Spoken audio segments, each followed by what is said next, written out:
oldies music. Us oldies are glad for it. Yeah. You picked a classic.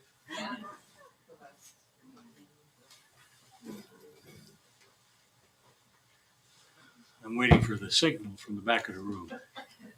On? Okay. Good morning. For the last,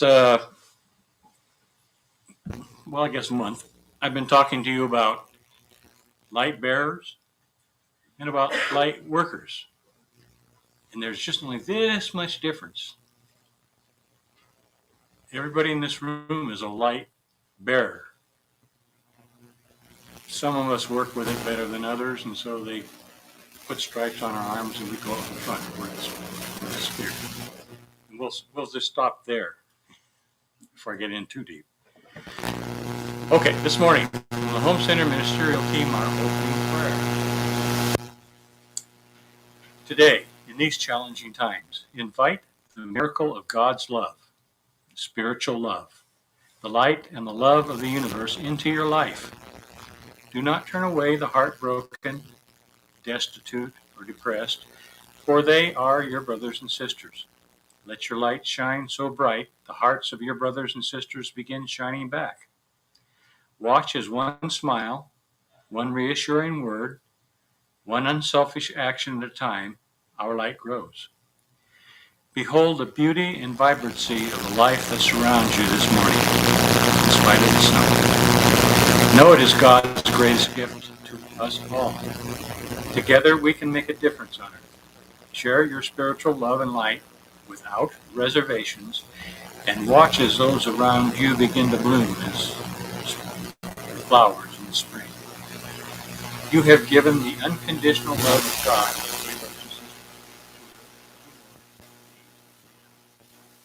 In God and Christ, love and light, so be it. Amen. And now it's time for angels from Reverend Connie.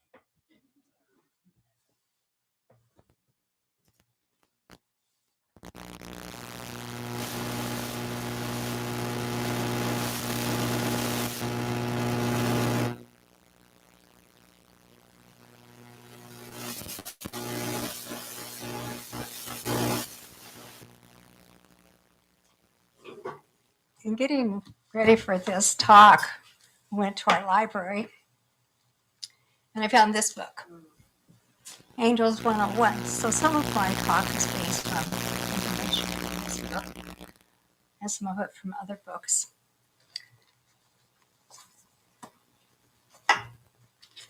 So with that, we begin. At every service here at the Home Spiritual Center, we begin with our gathering song, which begins with the words, "We believe in angels." One time when I was listening to this, all at once, I got the message, this is the next service. So have you ever wondered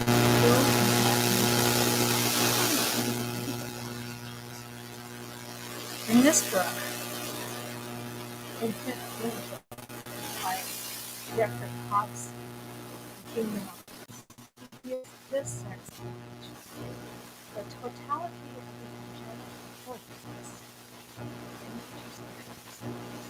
is a manifestation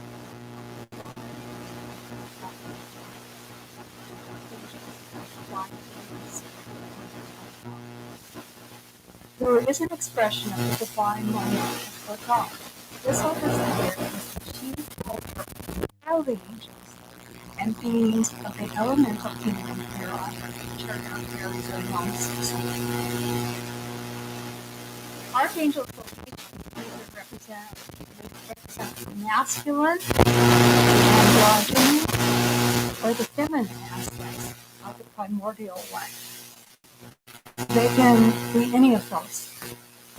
They shine the light from the one into expression at the highest spiritual levels and under the laws of numbers and harmony to create the ideal forms, the archetypes of every living thing in all the kingdoms of nature, including human and angelic. So these archangels are directly involved in the manifestation of our soul into the archetype or the type of human being that we are. Thus they preside over every stage of the Creator's thought, light, emanations into form. This would include what we refer to as guardian angels also. Every human soul is said to have a guardian angel, but do you really know what that means? What does it mean to have a guardian angel? That means you have somebody overseeing your life path and helping you. But can they just help you? Stay tuned. Doreen Virtue, the author of the book I just showed you, Angels 101, gives this explanation of these guardians of humanity's souls. These angels are pure beings of divine light who are entirely trustworthy and who want to help each human being with every area of their life. Every area. The word angel means messenger of God. Angels carry messages between the Creator and the created, like heavenly postal carriers, she says. Angels love everyone unconditionally and are non-judgmental towards their charges. They bring only love into our lives and are to be trusted. There really are no bad angels, in spite of some of our movies. Angels, however, I would like to say that the majority of American adults say they do believe in angels, between some 75 and 85%.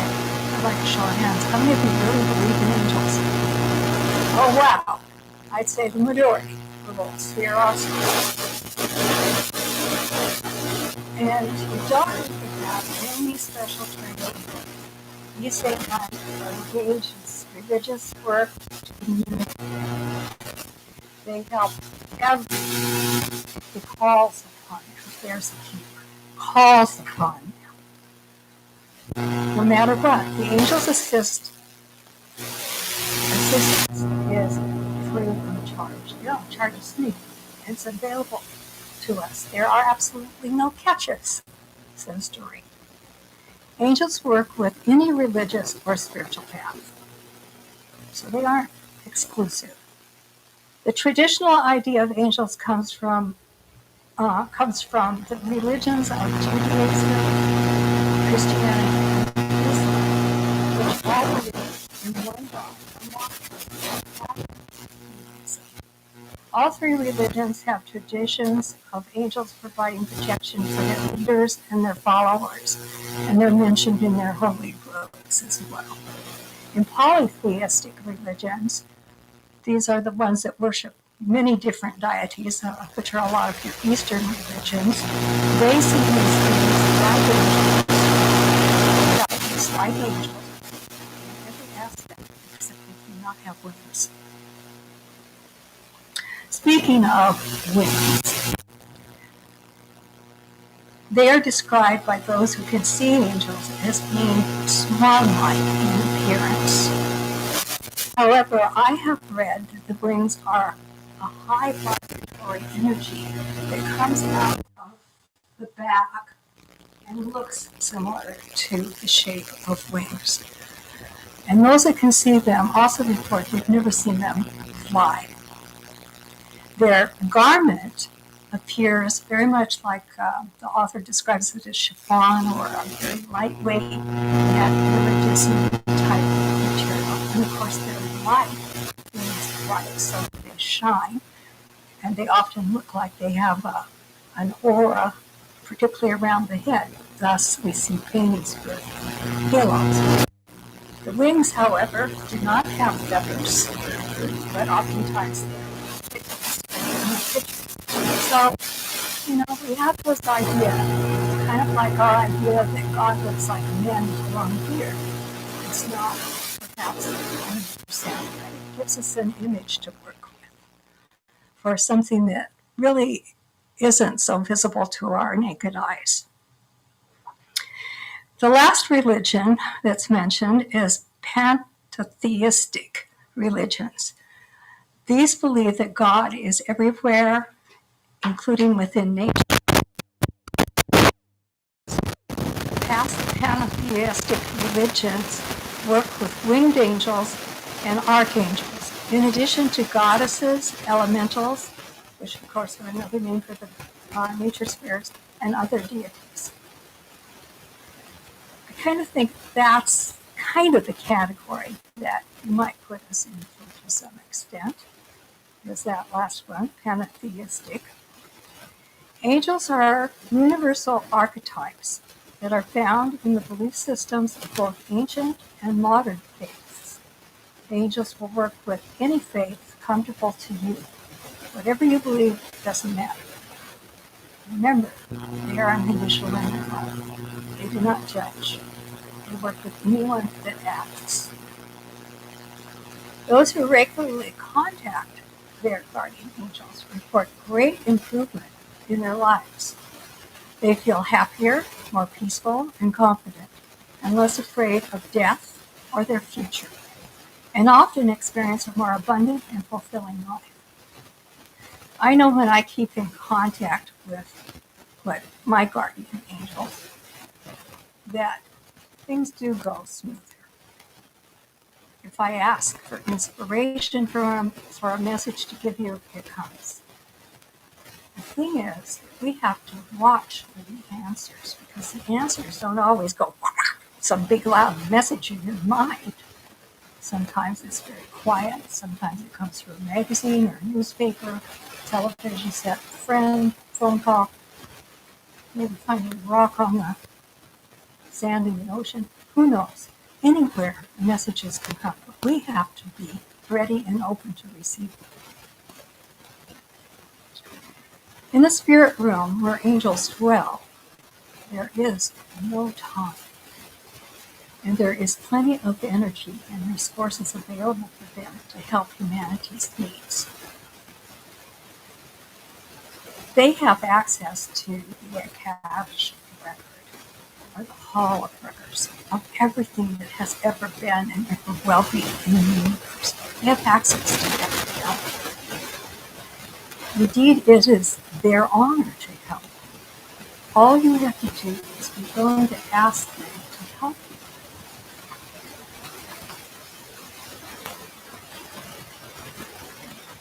Going back to our author, she states the following ways to ask for help. She says, say it, speak it, your request out loud, either directly to the angels or to God, because they're one and the same.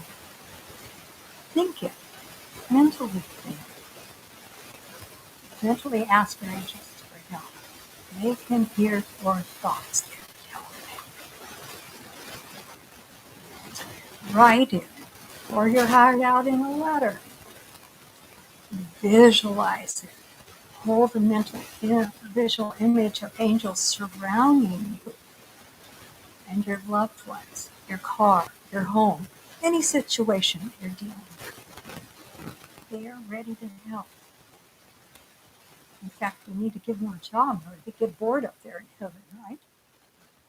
The words you use to ask angels are unimportant. Like, I wish I'd have heard that statement back in the day when I was working at becoming a practitioner over in Chapel. We had to work with their prayer treatment, which was a 5-step thing. I sweated over how to word those. Little did I know I didn't really need to do that.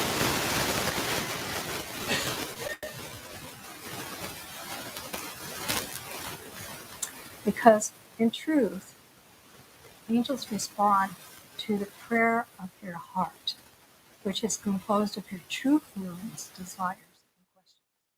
Because of our free will, angels are not allowed to help under normal circumstances without being asked. Occasionally, they might step in and literally give you a shove out of the way of something that's very, very dangerous, especially if you have pretty strong faith. So it is not important how you ask, only that you do ask. Let's now take a look at the angelic realm. in this realm there are countless numbers of angels that do many different jobs, and they are willing to help just for the asking. Guardian angels are those who are assigned to individual souls, so they all have it. And they are non-human celestial entities sent directly from the Creator to assist in individual souls' incarnation. However, according to Doreen Birch's, she states, they are not our deceased loved ones, who, while they are definitely act like angels, are called spirit guides. So she differentiates between them. Our departed friends and family members, like all people living and deceased, have egos, she says, and their guidance may not be as trustworthy as your guardian angels. So you need to use discernment when you feel you've gotten a message from a departed friend or family member, because they could be very truthful. Think back to their egotistic personality, maybe, who have been with you from the moment of your birth and will remain with you until you depart from this earth, this incarnation. And you always have those angels. Most people are reported to have two guardian angels who are always at our side. Oftentimes when I see somebody up there, I can sense, I don't necessarily see a true image, but sense an energy to either side of them. I've seen that with Madge and with Kendra, for instance. So I believe that's true. But sometimes I think that we do change them out when we go up a degree in our energy and understanding. I do believe that happens. And I do believe you can have more than one. And she says you can. But this is an interesting thing. She says one is described as loud and bold. That's probably the one that blasts you some way when you're about to do something that you really don't want to do, like Jay said, when he was about to have a car accident and suddenly he heard pull over or whatever it was and he avoided it. Yeah, that happens. You read stories about that sometimes.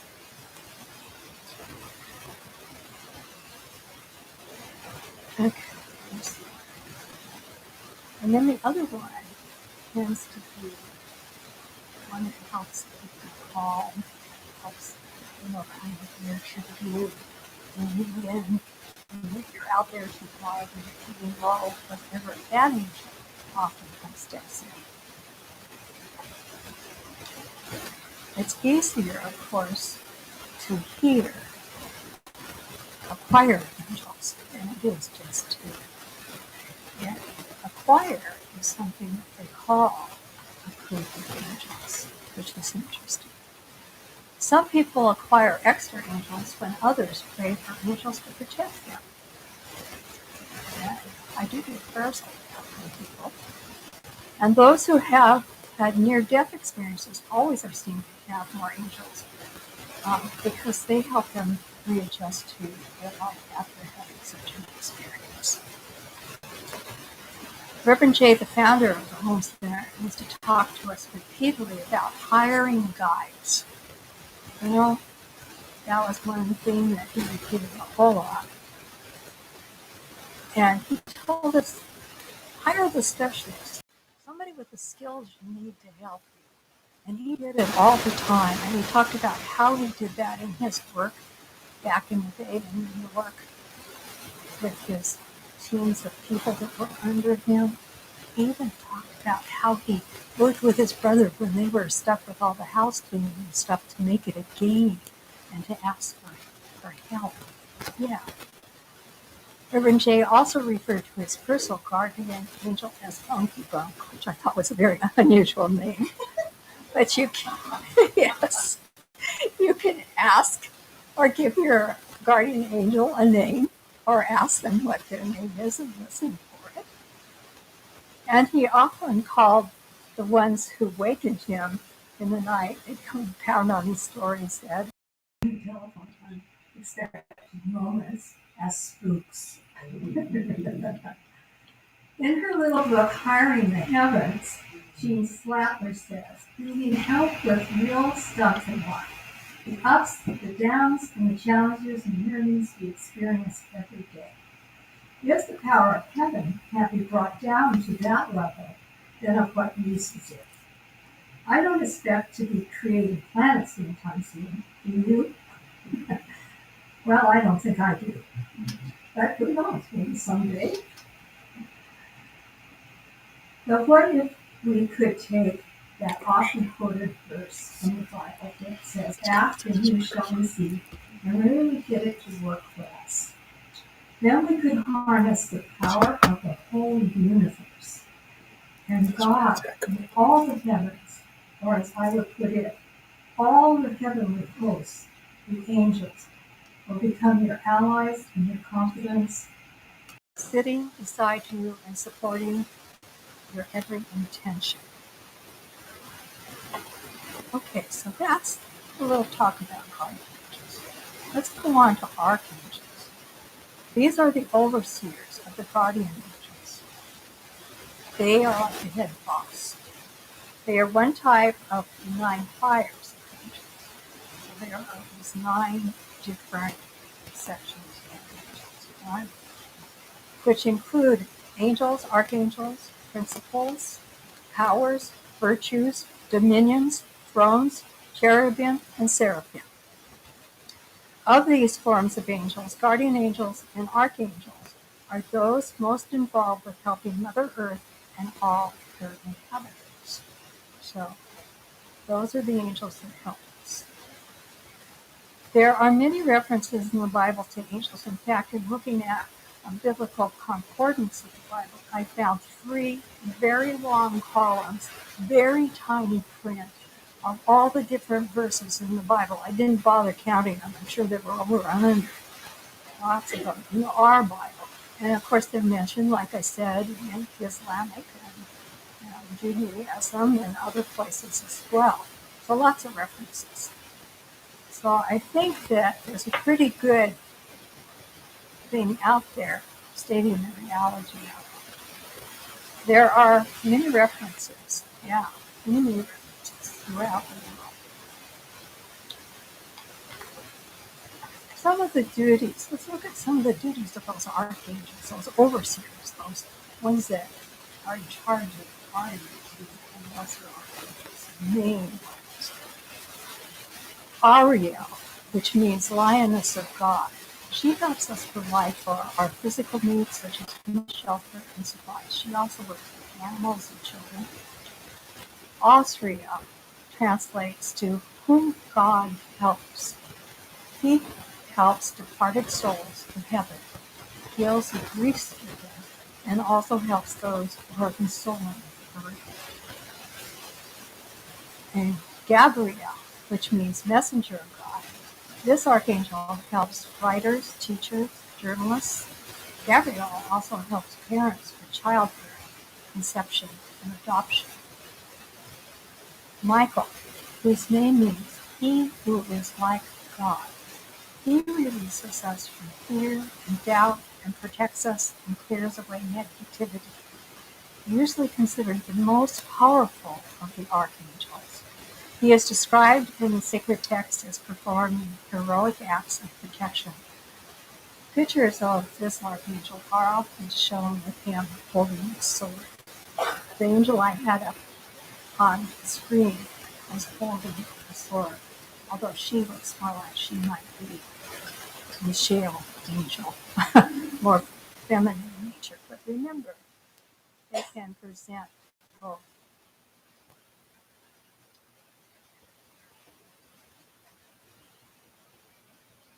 He is a patron saint of police officers, and he lends courage to those who invoke him. And often in the sacred text, he is known for performing heroic acts of protection for leaders and peoples. He oversees and is a patron saint also I said patron saint of police officers, but he's also the overseer of the angelic realm known as the virtues. And lastly, I will tell you about Metatron. He was a prophet known as Enoch, and he was reported in the Bible to have ascended after living a virtuous life on earth. Metatron heals learning disorders and childhood issues and is a helper to the newer children, the indigos and the crystals, maybe perhaps even his rainbow children that are now coming in. In the Jewish tradition, he is the chief of the Sephiroth, Kabbalistic archangels. There's a tongue twister for you. Yeah, the Kabbalah is one of the holy books of the Jewish religions. Presently, there are a number of people who are channeling messages from the archangels and the ascended masters. And these beings are sending the messages that we can all call upon them for help. So we can even call upon the archangels and the masters. Those are the inherent master of this dimension. Not just Jesus, who is, by the way, known as Sananda these days, but also Buddha, Krishna, Muhammad, you name it. Okay.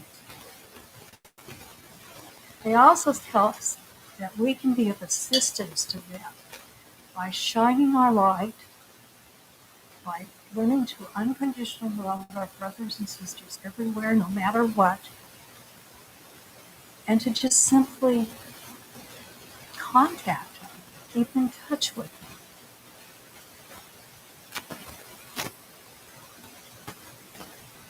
This will help all of Earth and all her beings through this evolutionary path, this shift in consciousness that we are in at the present moment that will eventually lead to an ascension into a new energy field of light and love that is often referred to in many esoteric writings as the Golden Age. How soon that comes is totally and completely up to us. Have you ever seen little glowing balls of light or little flashes of light? Those are reported to be angels. The colored ones are supposedly archangels, from what I believe. I've seen this. Many other people. A friend of mine reports always when she goes looking for a spiritual book, a little blue dot of a spark will appear before the book that she is reading. They are there to help us. We are often given little nudges by our guardians. That's all they can do. They can only nudge you towards the right direction that you need to take to fulfill your mission, your path, what you came here to do. That's all they're allowed to do. So that's why it's important to pay attention to what's happening in your life, what's happening around you with those little nudges. And then it's important to take action. That's your job, is to take action on what you're being nudged towards. And which ways to take that action that could help us fulfill our earthly plan or mission. So with that, my angels are now saying, it's time to go take a nap. So let's move on. Kind of in lieu of a meditation, I'd like you to just take a couple of deep breaths, get centered, and just listen to these words. This comes from Surgery Coaching Network. The Work of Christmas is the title. When the song of the angels is still, when the star in the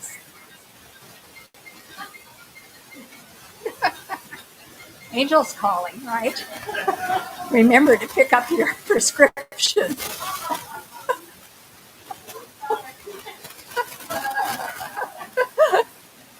Okay. Okay, the star is definitely falling right from the sky. It's gone. When the kings and the princes are home, when the shepherds are back with their flocks. The work of Christmas begins. So, the work of Christmas for us begins after the three wise men come from their visit. We have our morning Christmas message. It really begins. To find what are we to do? We're to find the lost, to heal the broken, to feed the hungry, to release the prisoners, to rebuild nations, to bring peace among brothers, to make music in the heart. That is our job this Christmas. To remember who we truly are and to work with our angels and to help our fellow man. And so it is. Amen.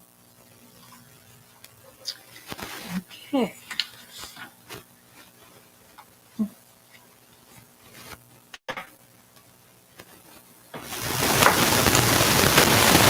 That's only the directions for Wednesday night. That doesn't apply.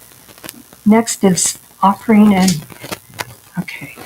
So take your gift, whatever it may be, even if it's only a thought for this place, into your mind or your hands, and let's give it a blessing. We bless this precious gift. It goes towards the upkeep and well-being of our spiritual home here. And we send that energy in the form of monies and thoughts out into the world, out into our neighborhoods, out into our communities, our states, the whole of the United States, and onward and outward. And it will circle back to us, bringing with it bountiful gifts for our own use and well-being. And so it is. Amen. You want me to do announcements? Okay. Let's see. What do we have coming up? Okay. I'll do today. So today after church, we're asking anybody that wants to stick around and help decorate the two buildings for Christmas decorations. A lot of decorations, and I brought food, so I've got some peanut butter and jelly sliders. I mean, how comforting is that? Richard knows that. I also have the ham and cheese sliders, and I also have gluten-free crackers and cheese and pickles and carrots and celery. So you can stick around and get a little bite to eat, and then help with the decorating. Don't want anybody hangry. And if you need a little sweet treat or a cup of coffee, check the library area. Okay, so I might mention, for those of you that are new and not familiar, that between 10:15 and 10:45 on Sunday mornings, over in the other building, which you can reach by going through the green door across the courtyard here, we have Reiki available for anybody, chair Reiki available. And then our service is always on at 11 here in this chapel, unless otherwise advertised. And next, let's see, next up is Reverend Jennifer Rockroff next week. And this coming Monday evening at 7 p.m., we're going to be having a full moon ceremony here at 7 p.m. for anyone that would like to come. What we do on the full moon ceremony is we write down things that we want to burn out of our life, that we don't want those anymore. And we actually do burn them in a little fire pit. And then we also have like a grounding meditation, and we also do a little fun with various decks of cards that we do little readings. And then on the 6th, Tuesday at 7 p.m. is the Rising Suns Brotherhood. That's the men's group that has gotten started. And any of you men are welcome to join that group. Just simply show up. Wednesday is when we have what we term our inspirational service. We often show a video that is inspiring or teaching us something. And that's at 7 p.m. And after that, then we have what Madge likes to call popcorn readings. That means that they look into the audience, those that can read your energies, and give messages to those that they pick them up for. Not everyone always gets a message. And for those of you that are open and do receive messages, they ask that you do not blurt that out, that you wait and you ask the person that the message is for whether they would like to receive one from you. That's just being courteous about it, because we don't want to interfere with others' free will. Okay, and Reverend Matt, are you going to be continuing with Matthias? Yeah, I'll be doing it Wednesday night with the video. Yeah. I remember how to say it. Stefano is his Say it name. again? Matthias Stefano. Yeah, what she said. I'm gonna have to practice it because I'm gonna keep showing these videos because they're so cool. Yes. So metaphysical, and it's just everything that is new and exciting. He was here to ground that light energy we've been talking about into various sacred places on the earth. And he talks about that and other things. Very interesting. Well, Thursday, just stay home, I guess. There's nothing there. Sorry. That's our day of rest, right? Since we have to be here on Sundays. Okay, and then on Friday evening at 6:30, I believe this is in the other building.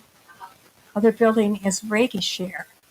Reiki Share is, I believe, where you can either come and receive Reiki, observe how it's done, or if you're a practitioner of it, you can give Reiki treatments.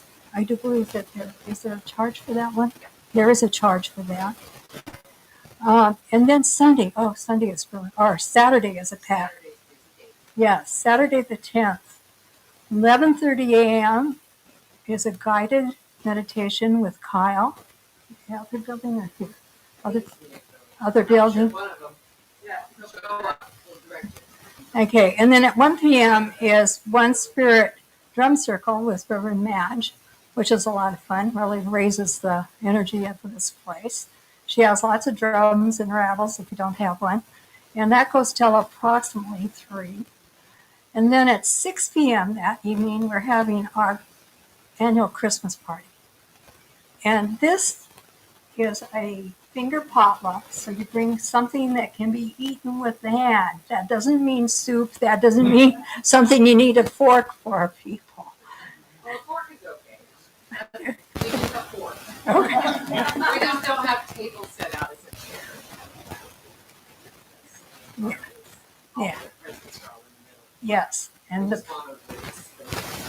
to the presents, you want to get something that's no more than $15. It's more about just fun of the game. It can even be something really funny. And you wrap it up, make it appealing looking, because nobody gets to open it until the end of this game. And yet you get to swipe the otherwise. And the present can be taken up to 2 times. It gets marked. And then 3 times, and out. Well, yeah, take it twice, that's right. Taken twice. Once it gets that sticker on it, you can't take it anymore. It's that person's. And it's really fun to see what everybody gets in this game. It's a lot of fun. We have a good time. Okay, so that's what's all coming up in this next week. Going forward, like I said, Jennifer will be doing next Sunday's service. There is not going to be any more tarot or moon ceremonies for the rest of the month of December. Yeah, we decided that because Christmas is such a very busy time with lots of activities, that we would wait, and then I think it kind of gets us back. Tomorrow? No, tomorrow evening we will have that full moon ceremony I talked about. Yeah, but the rest of it, right, is canceled. And then I think we're going to be picking up with moon ceremonies. All right. Next Wednesday will be Kendra with the 14th will be Kendra's message, and those ongoing Reiki shares. Are they going to continue through the month, or is it only that one? It's just once a month. It's That's on all the right. second Friday. Okay, so that month, okay, yes. Let's go to Christmas Eve. Christmas Eve at 7 o'clock, we're going to have our special Christmas service, which is the three wise men blessing, which is gold, myrrh, and frankincense. You receive a little dot of oil on your forehead, and you receive a little vial of gold at that service. And then we get to sing. We get to have a good time singing Christmas carols. So that's what's in store for that evening for those that want to attend. And then, of course, we're going to have our regular church service, which Madge is going to be speaking at, and she's going to speak on blessings, I believe. Okay. Yeah. Well, that's what you said at the ministers' meeting. I forgot what I said. Everybody remembers. It's a great idea. Great idea. I'll forget by the time this goes. Okay, and then for ladies, the 27th is the Circle Sister at 6:30 over in the other building. What did I say? I reversed it. Did I say Circle Sisters? Okay. Which is a really great group for women. And then I'll be the last Wednesday night speaker of the month. So that concludes the calendar as it is at the moment. Who knows what it'll change to.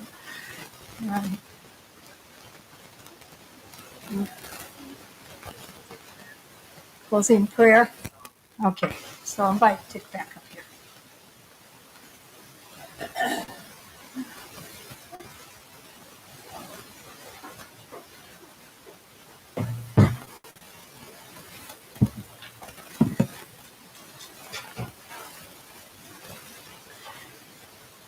Well, I like to talk when I get up here. So, before the closing prayer, we have a closing statement. Out of my current favorite book, Remembering Who You Truly Are, this one is called Yesterdays. Give your yesterdays to God. Let them go so you can live fully and freely in the now moment. Why let your unhappy memories chain you like a slave to the past? God has new blessings waiting for you right now, but you cannot see them if your mind is dwelling in yesterday. No matter how bad your past may have been, it's over. Like last week's newspaper, it's only good for recycling. The best way to recycle the past is to give your yesterdays to God. Let this be your prayer. God, here's my past. I give it to you. Take my yesterdays and transform them with your love. I am now open and receptive to blessings you have for me today. And now our closing prayer. Do you feel the love and compassion of Spirit expanding all around us? Compassion, forgiveness, light, love, all belong to humanity. Feel yourself wrapped in these emotions. They are the energies of God. These energies, these emotions are protecting, comforting, peaceful, and releasing. These living energies surround our entire world. The love and the light of God are here to be unconditionally shared with every man, woman, and child on earth. All you have to do your part is to be love. Everything else evolves naturally from that one action. Be love. For my love and light, I love you all. Amen. Okay, sign off. Oh, bye, friends. You gotta do your salute. I did. Oh, good. I saw somebody waving back there, and oh, that's